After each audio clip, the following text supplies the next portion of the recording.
हाय दोस्तों, नमस्कार। आप सभी का मेरे चैनल में स्वागत है। आज हम बात करेंगे फ्यूचर रिटेल की, जिसके अंदर एक बड़ी खबर आती हुई दिखाई दे रही है कि किस तरह से इस शेयर ने सबके पैसे को पूरा का पूरा निगल लिया है। तो यहाँ पर इस समय जो सबसे बड़ी खबर ये आती हुई दिखाई दे रही है कि फ्यूचर ग्रुप के अंदर अब कोई बड़ी डेवलपमेंट नहीं दिखाई देती हुई नज़र आ रही है। आगे आने वाले टाइम में भी इस शेयर के अंदर ऐसी कोई उम्मीद नहीं है कि इसके अंदर कोई बड़ी मूवमेंट आने का कोई भी चांस हो।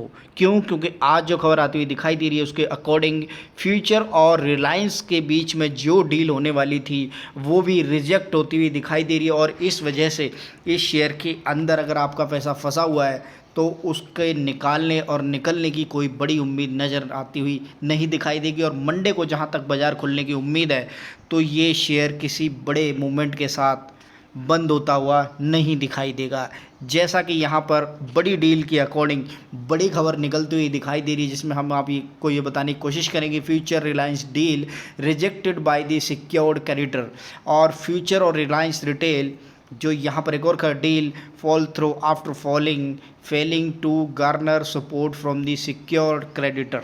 तो यहाँ पर जो सबसे बड़ी चीज़ है ना, वो एक सबसे बड़ी चीज़ों में ये निकलती हुई दिखाई दे रही है कि किसी भी बैंक को फ्यूचर ग्रुप के ऊपर किसी भी तरह का कोई विश्वास नहीं है। तो आगे आने वाले टाइम में क्या होगा आपके पैसों का इसके अंदर, तो आप अच्छी तरीके से समझ सकते हैं। काफ़ी टाइम से आप इसके अंदर अगर फंसे हुए हैं तो डेफिनेटली और भी कोई बड़ी उम्मीद इस शेयर के अंदर निकलती हुई नहीं दिखाई दे रही है।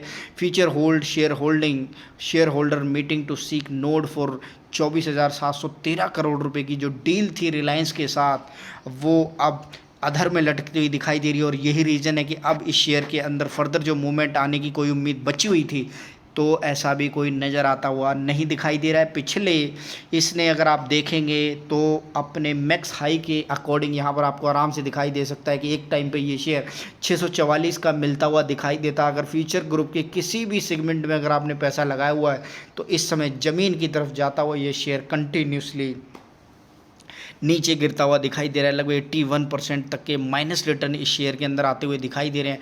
तो यहाँ पर भी ये देखिए, future deal can't be implemented, एक और नोटिफिकेशन आता हुआ इसके ऊपर आपको दिखाई देता हुआ नज़र आ रहा है। तो कांट बी इम्प्लीमेंटेड, तो डेफिनेटली आप समझ सकते हैं फ्यूचर रिटेल के अंदर या फ्यूचर और रिलायंस की जो डील है उसके अंदर अब कोई भी ऐसा कोई सपना नहीं आने वाला कि कुछ भी बड़ा होने वाला। तो डेफिनेटली अगर आपका पैसा फंसा हुआ है इस शेयर के अंदर तो आप समझ सकते हैं कि इस शेयर के अंदर अब ऐसी कोई उम्मीद नहीं है।